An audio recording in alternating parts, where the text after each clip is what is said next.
गंडी गावात थोडा आलो होतं गायला. अरे दुसरा म्हणजे पोरं अभ्यास करते नाही, घरचे सांगू वाईटा कधी या. आणि एखाद्या दिवस शाळा बुडवली का मग त्याला एकच काम करायचं, त्याला म्हणा दिवसभर काम करा.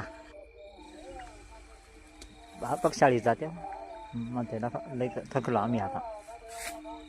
घरचं वातावरण जरी हे शांत हसून खेळू असावं, पोराला शिस्त असावी, त्यांच्या सुखानं पांघरून घालू नये आईवडिलांनी.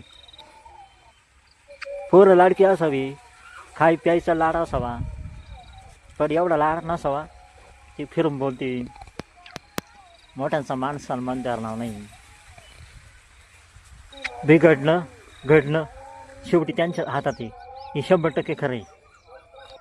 बोलणं साधं आहे आणि रिअलमध्ये सुद्धा असंच आहे. फक्त मोबाईलमध्ये थोडा वेगळा आवाज येतो, आपला मोबाईल एवढा भारी नाही.